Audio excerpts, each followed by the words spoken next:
one threat that we have right now is the oversaturation of dentists in the community. Yes. Medyo marami ng dentista sa community, and with that oversaturation, unfortunately, kung hindi alam yung mga business principles, ethical business principles, Ethical nag-end up business. yung mga clinics na magkaroon ng price war na tinatawag. Yes. So, pababaan ng presyo just to get yung mga kliyente for their clinics to survive. And the problem with your price wars is walang nananalo dyan di ba? But the good thing is, ang dami information Information from this podcast, from the books, from the internet, di ba? From the podcast sa Spotify, ang dami, it's a dental practice Yes. management. They just need to understand and learn so that they'll be not, hindi sila madadrag dun sa price war na yon. Kasi kahit maraming dentista, maraming pasyente, ang dami-dami Pilipino di ba? 110 plus million tayo.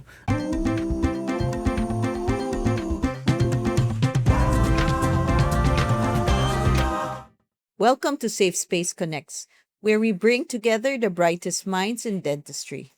Join us as we explore the art and science of the oral world. So open wide and enjoy listening. Ang guest natin ngayon ay isang pediatric dentist, entrepreneur at founder ng Kids Smile Dental Clinics. Through his passion for caring for kids, he was able to grow his practice into 5 successful clinics while helping fellow dentists build better and more sustainable practices. He is also the founder of Dental Business Management Academy. Please welcome Dr. Ryan De Guzman. Hi, Doc Ryan. Hi, Doc Rizzy. Thank you for having me today. Kamusta ka ngayon? Okay naman. Just came from a day yesterday na medyo busy, Oh. And today is a day of recovery so that we can work again tomorrow. Last week, I just saw you. Very busy guy. Ang dami ang dami mong nagawang workshops, I think, for the past 6 months. It's now the middle of June. So, just a little background. Doc, saan nagsimula yung love mo for pediatric dentistry? Bakit ito ang pinili mong specialty to begin with? Okay. Well, I remember when I was an undergrad, ang gusto ko talaga actually is OMS Oral Maxillofacial Surgery. Okay. Parang highfalutin. Parang ganda pakinggan, Oo. And then when I graduated, I remember yung requirement ng odontectomy. I didn't do any odontectomies at all kasi of the group na 5, ako yung photographer lang. So I didn't have any experience. And for some reason, nung nag-umpisa na ako bilang maging dentista, yung una naging trabaho ko, naging school dentist ako. Sa Cavite na? Sa Cavite. And then I was working part-time in somewhere in a clinic in CEU, Manila. Every Monday, Wednesday, and Friday. And then Tuesday and Thursday, I was working as a school dentist. Okay. And then, sabi ko, kasi lumaki ako sa pamilya na medyo hikahos Parang we sell ice candy and kung ano ang binibenta para lang magkaroon ng ikabubuhay, kumbaga. Okay. So, yung na-instill sa akin na yon when I was a school dentist, sabi ko, paano kaya kung sa dami ng estudyanteng tinignan ko yung ipin, paano kaya kung kikita ko ng parang piso sa kada bata? Yaman siguro ko. Sabi ko ganun. Kaya sabi ko, parang I want to serve more children kasi ang dami palang bata na kailangang serbisyohan. And then after that, yung girlfriend ko that time, si Dr. May, asawa ko na ngayon, siya yung may gusto ng pedya talaga. So, gusto niya mag-aral sa Pediatric Dentistry Center Philippines for the 1-year program. So, ako naman, naturally, sumama na ako sa kanya. And then, pagsama ko sa kanya, I've met very great teachers doon sa PDC and one striking mentor of all, Dr. Manuel Ballesteros. Oh. And then Dr. Manuel Ballesteros, sa lahat ng na-instill sa akin, ang nag-stick talaga sa akin is the rights of the child. Karapatan ng bata. And sabi ko nga, with the statistics in the Philippines na 8 out of 10 Filipino children are suffering from dental caries, all of them are suffering also from pain, infection, and malnutrition. That's why kakalabas lang na balita ngayon, ang stunting for growth is increasing also because of dental problems, which is connected to the rights of the child. Yes. Kung ang isang bata karapatan niya na lumaki ng walang sakit, impeksyon o problema, ako bilang dentista, I need to protect that right. Yes. That's why when I when I finished the 1-year program, pagbalik namin ng Cavite, number one na nag-instill sa akin is how do I remove that pain, infection, malnutrition, whatever that might be. Wherein, ang natutunan ko dun sa program is to do crowns, pulpotomy, all the procedures. Yes. I left that. Okay? Kailangan gawin, the technicalities. But what I focused on is how can I help every child in Cavite. And from there, doon nag-umpisa yung Kids Smile. A one-share facility wherein ako and my patient, doon nag-uumpisa. And as we go along, I wanted to help more children. And then, the rest is history na po. So again, it started out with the passion, right? I think I also went to some areas in Cavite where we would be doing dental missions way back before. And when, especially, syempre, pag dental school, they open you up to the community, right? So one of the needs that our Filipino fellow Filipinos really need would be tooth extractions, 'di ba? What's that? PRRs, mga PFS, yung mga sealants, and 'di ba may ang Cavite known about the fluorosis. Fluorosis, Okay, yeah. so anything regards to fluorosis, is it still present in the water system here in Cavite? Is it? Well, actually, medyo mataas pa rin talaga eh. Being a school dentist to several schools, then for the past years, I've gotten to see a lot of mga bata na may, ano pa rin, may fluorosis. Okay. And one weird fact about fluorosis is, the one that caused fluorosis is fluoride. Yes. Habang nagde-develop yung ipin. At paglabas ng ipin, meron ka ng hypomineralization or hindi na magandang quality ng ipin because of overexposure to fluoride. And the weird thing is, the only thing that is needed also by that patient now is also fluoride fluoride. to prevent further degradation. And that's, actually, maraming iba pang mga pwedeng gawin eh. Ang gandang topic kasi pagdating ang pediatric dentistry, it's nice that you are also focusing that. And also, now that I'm seeing your practice grow, I'm quite happy to see it grow and expand. So, based sa field of expertise mo, ano yung difference ng pediatric dentist sa ibang specializations in dentistry? Oh, well, number one muna would be pediatric dentistry, napaka-unpredictable. Yung pinaplano mo mangyayari, lagi nagbabago eh. Simple with, it's really not easy, no? Because you're not only talking to the child, you're also talking to the parent that will approve the treatment. And sometimes onboarded na yung parent, pero yung behavior ng bata, hindi naman okay.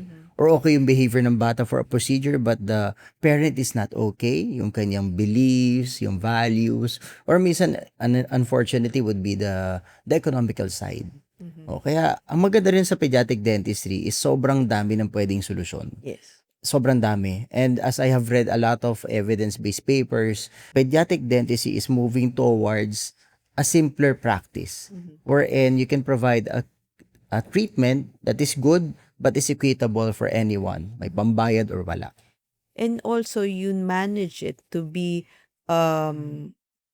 reasonable. The prices and the treatments are affordable to your fellow Caviteños. Am I right? Because before, there wasn't any specific clinic focusing on the pediatric side.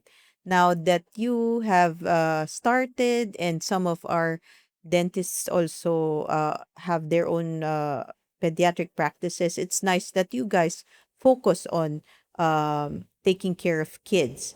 So, maraming bata ang takot sa dentista. Ano yung secret mo para sila maging comfortable and excited bumalik sa clinic? That's a nice question, ano? I think I could sum it up in one particular word. Acknowledgement. No? When I get to see a batang pasyente, I make sure to acknowledge. Acknowledge yung kanyang pagiging isang tao. Kasi most children, palibasa maliit, disregarded yung kanyang identity as a person. Mhm. Lagi siyang binubuli mismo ng mga magulang. Mhm. Hala ka, pag di ka nagtuturo, papaluin ka. Ganun Laging mga bagay. panakot ang Oo. dentista. Or minsan, hindi pala minsan, madalas, ginagaslight pa yung bata nung parent. Wherein, Dok, pagalitan mo nga yan, sira-sira yung ipin, di kasi nagbabrush. Mhm. 2 years old yung bata. Sino ba may responsibility doon? Yung magulang, di ba? So, what I do in my clinic, which is I believe so napasa ko na rin in my team, is we acknowledge the child for who he or she is. No? Mhm. Ano yung gusto niya, ano yung ayaw niya. Mhm. Basta nakakapagsalita na yung bata, we as adults should be very particular in listening. Okay, ano gustong panoorin, ganun mga bagay, ano yung natatakot siyang procedure, Mhm. saan siya masaya. So, yun yung pinaka-secret siguro kung saan naka-build lahat ng systems and features ng clinic na meron ako. From the clinic itself to the playground, I do have playgrounds in the clinic. And then, may mga kitchen pa kami just beside the discussion table. And we also give out toys and prizes Mhm. at the end of the procedure. Yun. That's what I appreciate. These kids are not just kids, but they have voices as well. Yun nga nagiging panakot ang dentista. Most of our parents before, right? Kahit first-hand experience, sinasabi, sige, dadaling kita sa dentista, bubunutan ka ng ipin. I hope that thinking already has changed in the new generation of parents, 'di ba? So, bakit kailangan na habang bata, exposed na sila sa pangangalaga ng ngipin? Now, again, going back to the right ng bata, no? Karapatan ng bata na may ngipin. Mhm. Karapatan ng bata na hindi masakit ang ipin. And we as the primary caregivers, ikaw ang parent, ikaw ang tita, lolo, lola na nagangalaga sa bata, we have to take care yung ipin because pag hindi na alagaan, consequences are dire, di ba? Pain, infection. I've seen a lot of mga bata na namamagay yung muka, di ba? Mhm, mhm. And unfortunately, namagay yung muka, pumuputok yan usually no? Minsan ino-OR pa just to relieve the pressure of the infection. And unfortunately, after the incision and the drainage, go home na yung bata. Oo. And with the tooth that is the main source of the infection, nandun pa din. What I don't like seeing is sometimes people believe that they have to have medications kagad, 'di ba? They need to be prescribed of antibiotics. What are your beliefs on that sa Ngayon po bata? kasi 'di ba ang WHO, World Health Organization nagbibigay po ng information about yung ating antibiotics that will be losing its effectiveness in the next years to come. Yes. And in the Philippines, unfortunately, ang daming Pinoy siraipin. At ang Pinoy, hindi pupunta sa dentista hangga't hindi na inom lahat ng pwedeng biling gamot. Oo. No? So, ang ipin po natin, di ba, like sa mga bata, hangga't hindi mo natanggal yung pinaka-source ng infection, no matter ilang beses ka mag-antibiotic, the infection will reoccur ng reoccur. How would you like to inform the parents that they don't need to depend most of the time sa antibiotics, pain relievers because these are kids 'di ba? So how can you imbibe to them na wag lang po kayo pupunta sa dentista pag masakit na yung ipin. Am I right? Ganito, no? So, sa mga magulang, what you need to focus, kapag ang bata masakit yung ipin, you need to go to a dentist near you and ask for a recommendation. Kung butas yung ipin at masakit yung ipin, baka pwedeng pastahan para hindi na sumakit. Rather than giving your child patuloy ng paracetamol or iba pang mga pain relievers because it is not really good for the health ng mga bata.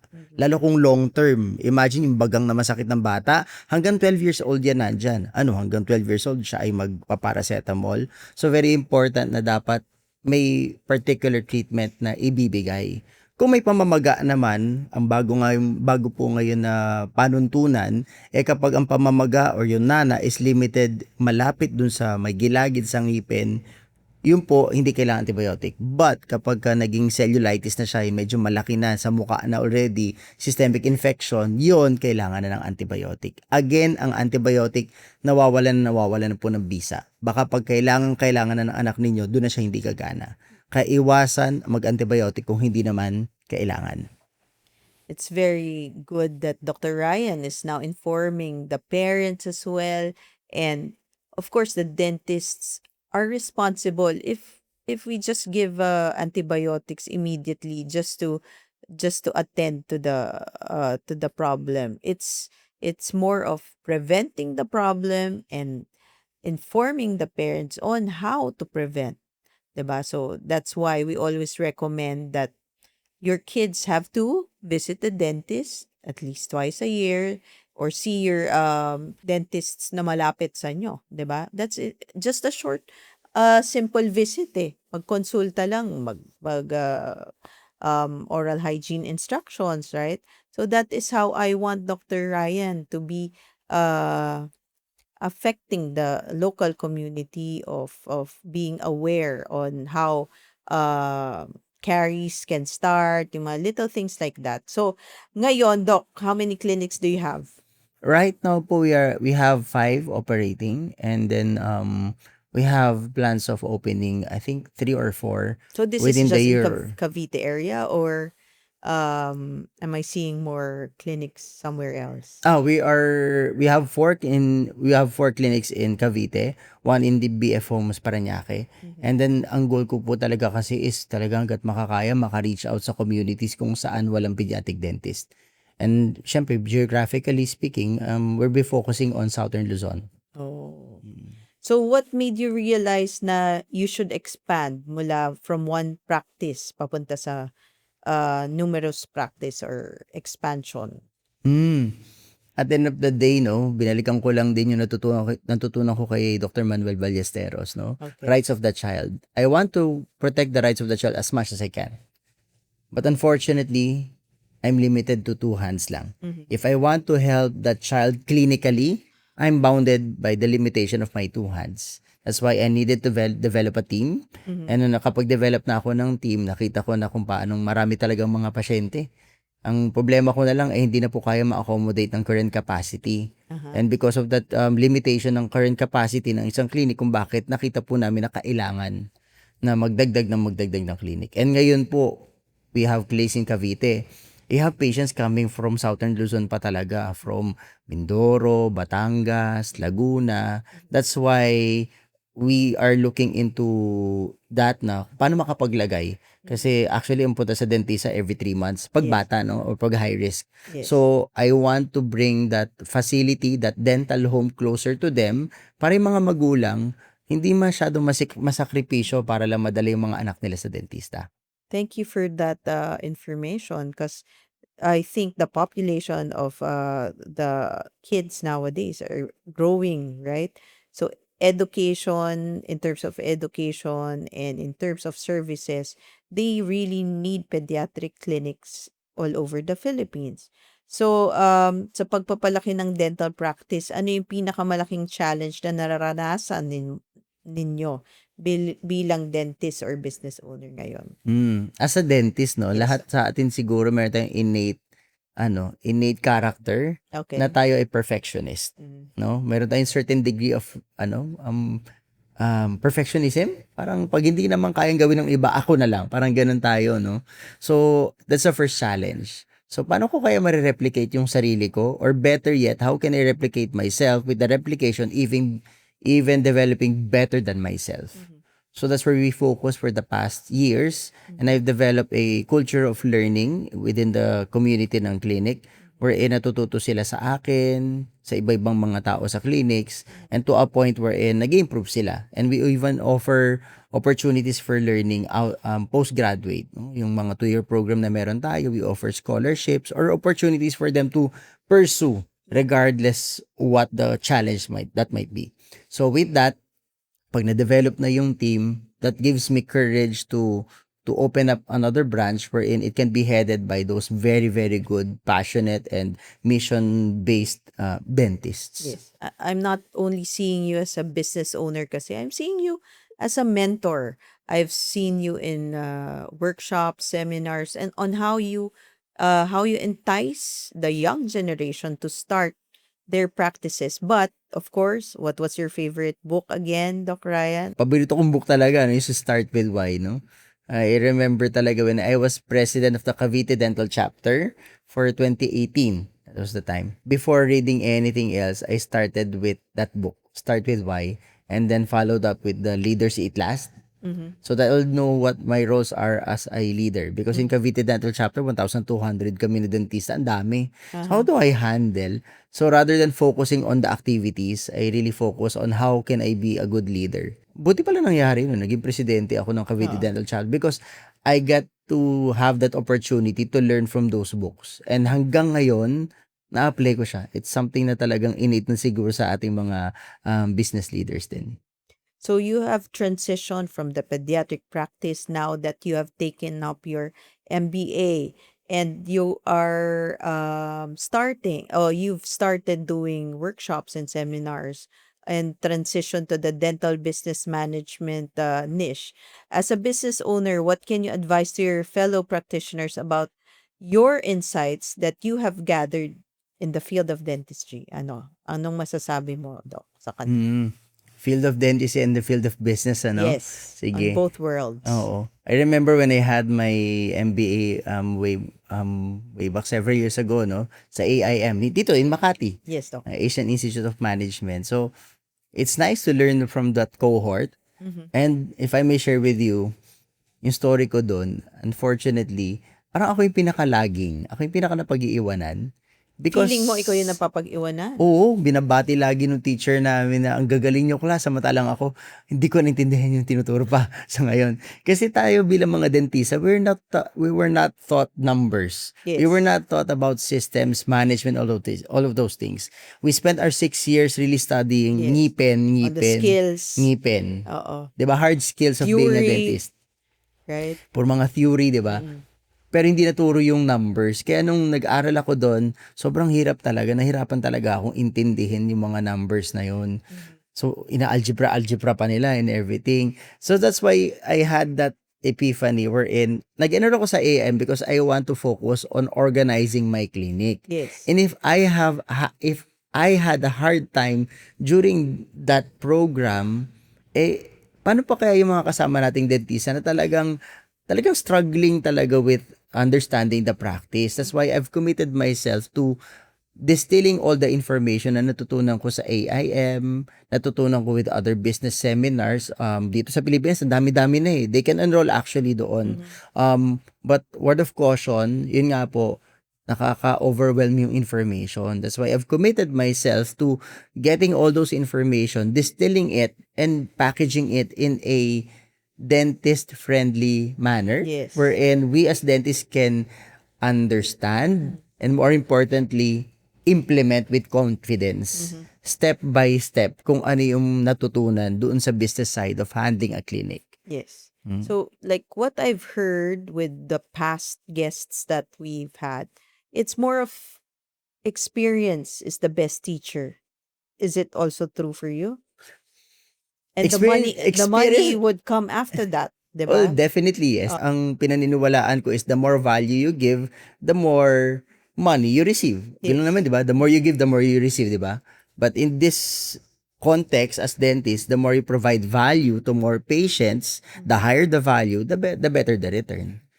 Ang tanong lang dito is anong sistema meron ka at yung clinic mo to provide more value without sacrificing quality. What do you think would be a recipe for success in running a dental practice? Do you have a specific recipe? Well, that being said, isa sa mga book na ma-recommend ko, medyo ang weird lang ng author, no? Kasi ang author ni si Robert Kiyosaki and si Donald Trump. Okay. And then, that's I Midas won't Hands. say anything about it, that author, but what can you say about the book? The book itself, no? Meron siyang 8 integrities of business. And then, sa 8 integrities of business, meron ka sa pinakailalim, that's your mission. Kapag wala ka nung foundation ng mission, magko-collapse lahat. Okay? Susunod nun would be your team. Susunod naman nun would be your leadership. Okay? Pagbuo na yung tatlo na yon, you focus yung mga nasa loob naman po. Like your systems, your cash flow, the legal, marami pang iba, no? Now, mission is the foundation of everything. And the good thing, dun sa 8 integrities na yon, fill in the blanks actually.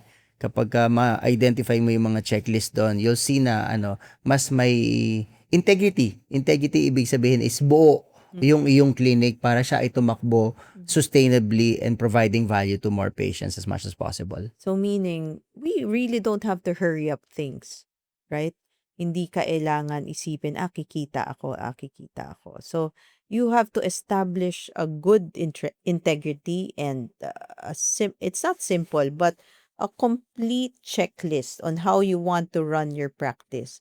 So as a mentor and speaker for practice management, so ano yung mga karaniwang pagkakamali na nakikita mo sa mga bagong clinic owners? Well, maybe to start, yun na pag-usapan natin last time, is to start the clinic agad-agad. Yung mga ating mga bagong graduates, nagsa-start na agad ang clinic agad-agad, no? Without that particular experience. Pinaka-recommend ko talaga, mag-employ muna eh. Kasi pag employed ka, no? Doon mo makikita yung fill in the blanks ng 8 integrities. May integridad ba tong clinic? 'Di ba? May leadership ba? Ako ba ay nag-guide? Kung ako bilang associate dentist, masaya ako sa ganito, hindi ako masaya sa ganito, at least alam mo na. So that when you open yung clinic, pag nagka-hire ka ng associates, alam mo yung mabibigay mong equitable value for your associate dentist. Pwede ka na problema, right? Because medyo malaking problema na ngayon yun, Laging mga associate dentist alis daw ng alis. Oo. So ang goal natin is for them to stay as long as possible, learn as much as possible. We provide value to them as long as possible hanggang sila ay ready na magtayo ng sariling clinic. That's one of the main problems na nakikita ko sa ngayon. There are a lot of things that you can encounter with starting a practice, right? Ang ayaw kasi ng mga nagsa-start would be maraming problema kagad, 'di ba? So what would be the advice on specifically, would you want to start on a single solo practice? Would it be a team practice? Or yun yung mga nakikita ko ngayon sa mga dental clinics. Sometimes group of friends, solo entrepreneur, mga solo entrep, 'di ba? And anong masasabi mo, Doc? Actually, halos lahat naman pwede eh. You can start solo, no problem with that. Or maybe you can start with a partnership. But with partnership also, there will always be risk. Especially pag mga corporations na rin, di ba? May mga risk yan eh. Kahit anong piliin mo. Pinakamalaking bagay pa rin is if you'll be having information regarding the structures, no? Malaking bagay ang ginagawa natin yung practice management Yes, seminar eh, oo. because we give them frameworks. Frameworks wherein it's flexible. You choose whatever you like, but make sure na lahat siya ay puno. Lahat alam mo. Saan mo ilalagay yung clinic mo? Bakit mo ilalagay dito? Hindi dahil mura yung renta. Ilalagay mo dito kasi alam mo yung mga taong seserbisyohan mo. Alam mo sino yung pinaka-target mo. Kaya regardless of the rent, alam mong may darating na tao kasi tama yung lugar sa tamang serbisyo at sa tamang branding. Before kasi we were thinking, I mean, we got that from the older generation that it's a one-man practice. Anong belief mo about that being ikaw lang ang nagpapatakbo ng nakakapagod din, Dok, eh, 'di ba? Cannot be yung ganun. One of the main problems sa mga dentista ngayon is fatigue already, no? Over-fatigue na, no? Lalo yung mga batang dentista, hilig nila magtrabaho ng 7 days a week, nakakapagod. Yung mga clinic owners naman, maraming mga clinic owners nga nakikita ko, no, binibenta yung mga practices na nila ngayon, binibenta yung I'm mga clinic. seeing it. Reason for selling most of the time is I want to focus on the main na lang. Ayan. Why? Because they spread themselves too thinly already. They try to manage everything themselves. And the problema pag ikaw nagmamanage ng lahat ng yan, meron kang limitation, yung oras mo, resources mo, and time mo. 'Di ba? So, is it important to get a team, especially in terms of HR, in admin, in financials, 'di ba? Kailangan ba, Doc, na mag-hire kagad ng mga ganon? Or do you think, kasi sabi mo nga, we weren't taught about that during college. So, ano yung sinasuggest mo para sa mga gustong mag-start ng dental clinics nila? Well, pinakamaganda may guidance ka from those specialists, no? HR, tax specialist, or your lawyer, your accountant. Now, you don't have to hire them full-time. Ang maganda dyan, pwede naman siyang, ano man tawag mo dito, para monthly Consultancy. consultancy. Kunin mo sila para mag-guide ka. Habang maliit, habang lumalaki, dun magsasabi kung gagawa ka na ba ng sariling team mo. Pero at least, alam mo sa lahat ng aspeto ng practice mo, guarded ka. So, project management or dental business management is now important in putting up a practice. Dati kasi when I was starting, wala eh, halos. Pero good thing my dad enticed me to really write it all down. Ano yung forecast mo? That's so important, right? Dati kasi parang, hindi, sugod. Let's do it. 'Di ba? Yeah. Parang ganon. Hindi eh. When I started it, parang ang dami kong questions. The good thing is now, you have started this era of um suggestions and what do you call that, parang you are informing the fellow dentists, clinicians about on the steps that they need to put up a practice. So anong masasabi mo, Doc? Anong maidadagdag mo na parang belief again, ano yung magagandang information? I think it's already available here in the Philippines. Yeah, definitely. One threat that we have right now is the oversaturation of dentists in the community. Yes. Medyo marami ng dentista sa community, and with that oversaturation, unfortunately, kung hindi alam yung mga business principles, ethical business principles, Ethical nag-end business. up yung mga clinics na magkaroon ng price war na tinatawag. Yes. So, pababaan ng presyo just to get yung mga kliyente for their clinics to survive. And the problem with your price wars is walang nananalo dyan eh, di ba? But the good thing is, ang dami information eh. Information from this podcast, from the books, from the internet, di ba? From the podcast sa Spotify, ang dami. It's a dental practice Yes. management. They just need to understand and learn so that they'll be not, hindi sila madadrag dun sa price war na yon. Kasi kahit maraming dentista, maraming pasyente. Ang dami-dami Pilipino eh. Di ba? 110 plus million tayo. And what's the Dami-daming ratio pasyente ngayon eh. for dental clinics? Unfortunately, medyo mababa na siya at 1:3,000, 1:2,500 eh. Konti na. And Because of the influx of new dentists eh. Oo. emerging other practices, di ba? Sobrang po ng ratio ngayon eh. Pero actually, even if ganyan yung ratio, may problema pa ulit because not all 3,000 are your patients. Some of them cannot pay for the fees of a private practice. So, hindi talaga siya 1:3,000, 1:2,500. Right? So, medyo mas manipis palalo yung pinag-aagawang mga pasyente. So, ano yung mga isa sa mga pinaka-memorable mo na patient experiences na napapaalala sa'yo kung bakit mahal mo ang ginagawa mo? Actually, madami. Madami. Ang current na recurring na nakikita ko, yung nakikita ko yung nanay na dadating sa clinic dahil yung anak niya masakit yung ipin, and bit-bit niya yung kwento, bit-bit niya yung sa mata niya, makikita ko yung guilt. Yung guilt na masama ba akong nanay? Nag-judge na yung sarili niya kasi sinasabi na rin ng kanyang asawa or ng kanyang manugang or immediate family members na talagang, ba't hindi mo naalagaan yung anak mo, kanyang mga bagay. So, kapag ako nakakita ng gano'n, tapos magagawa ko ng paraan na matreat ko yung anak niya, whatever that might be, that will give that a mom na mabigyan ko siya ng reassurance, do not worry about that, mom. It happens to all of us. Nandito kami para tumulong, and after that particular appointment, nakita ko masaya yung bata at yung nanay na wala na yung kanyang guilt. Malaking bagay. Doon ako gumigising araw-araw eh. Okay. Oo. That is your purpose. Mm. That is your why. Any final tips or any final words on how you would want to share to your dentists, inspire them in any way? Siguro, final words, for new dentists or siguro sa ating lahat bilang mga dentista, is be gentle on yourself. Be forgiving on yourself.